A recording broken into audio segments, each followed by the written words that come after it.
Yo, salut à tous, c'est Emmanuel 2004, on se retrouve pour une nouvelle vidéo sur Gran Turismo 7 et une petite série de vidéos sur comment bien débuter sur Gran Turismo 7, surtout au niveau de la technique de pilotage et les voitures qu'il faudrait utiliser, en tout cas mon choix personnel. Et donc voilà, donc on va commencer maintenant, on va aller dans le garage, c'est parti.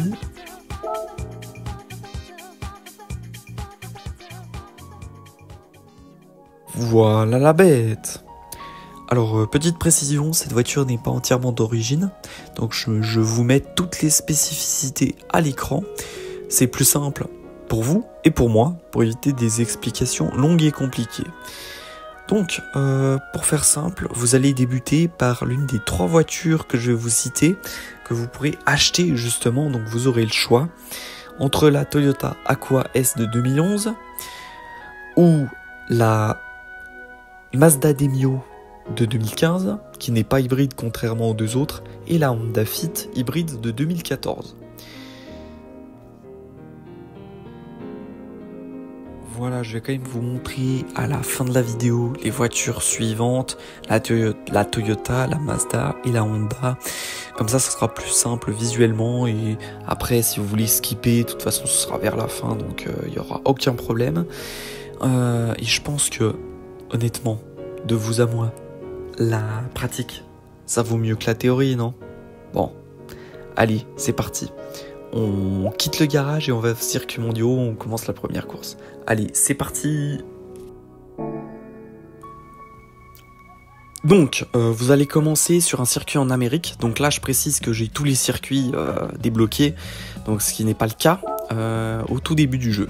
Donc on va aller dans Amérique, sur un petit circuit très simple, vous verrez. Et je dois aussi préciser par rapport au bonus de course parfaite, mais ça j'en parlerai un petit peu plus tard. Du coup, Northern Isle Speedway, c'est parti, donc la Sunday Cup que vous allez faire au tout début du jeu. Donc voilà, vous voyez vraiment, il n'y a pas plus basique comme circuit, il y a 5 tours, c'est pété en 5 minutes, même pas. Donc vraiment, c'est vraiment les courses de base du début de Gran Turismo.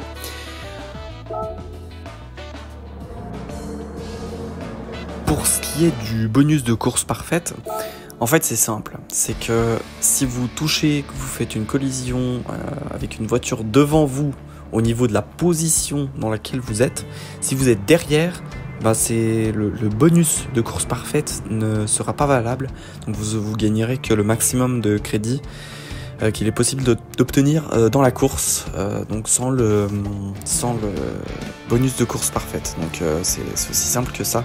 J'en ferai un petit exemple. Donc on commence la course, c'est parti. Là c'est en pilote automatique. Allez, c'est parti, on commence. Donc c'est une course vraiment la plus simple du jeu. Vous pouvez pas trouver plus simple. Sauf peut-être éventuellement une autre course qu'on aura peut-être l'occasion de découvrir ensemble plus tard dans la progression que vous ferez dans le jeu. Du coup voilà, c'est vraiment des voitures basiques, vous voyez il y a pas mal de Toyota ou de petites Suzuki, enfin bref, ça va très bien.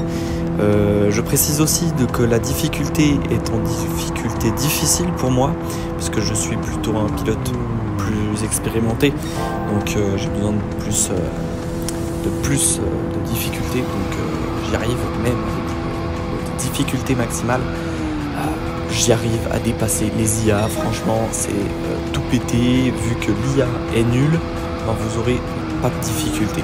Donc après dans le cas où vous avez des difficultés, vous mettez en mode facile, ça devrait aller, ça devrait jouer.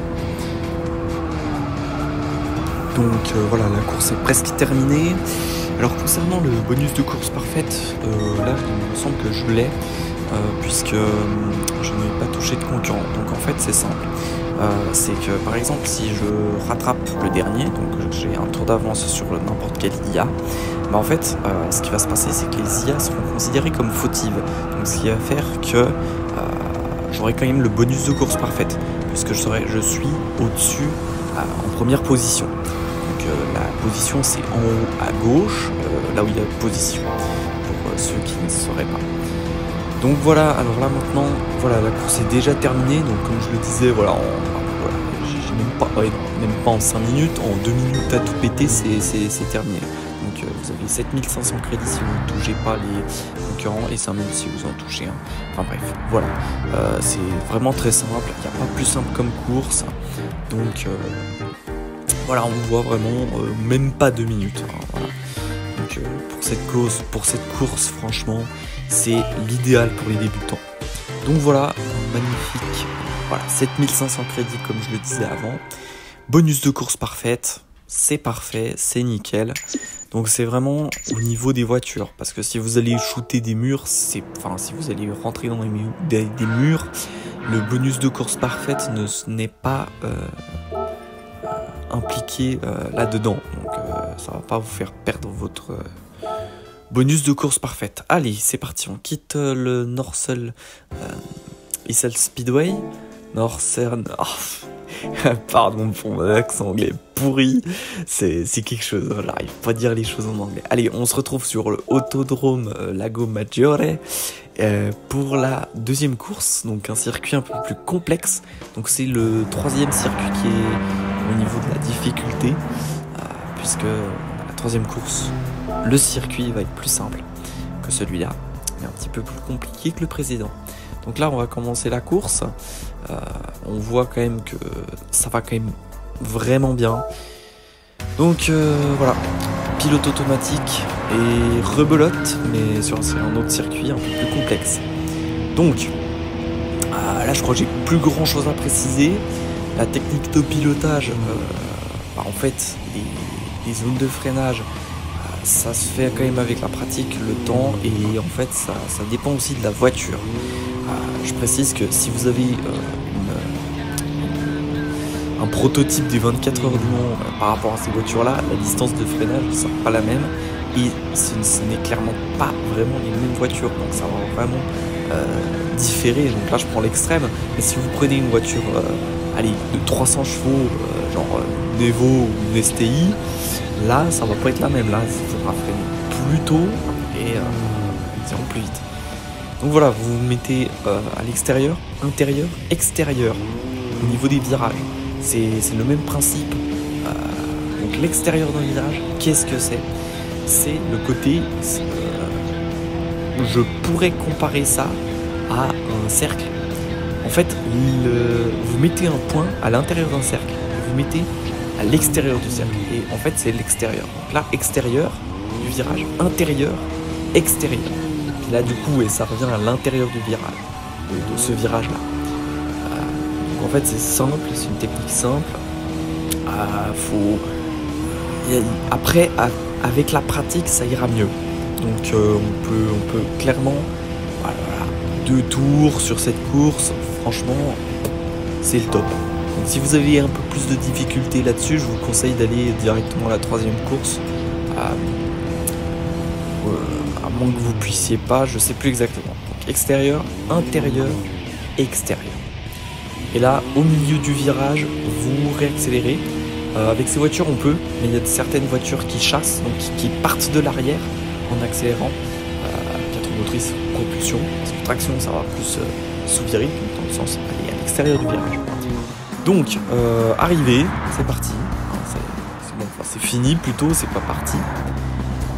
Donc, voilà, premier toujours, donc c'est nickel. Bonus de course parfaite normalement, voilà, qu'est-ce que je disais, bonus de course parfaite, c'est nickel.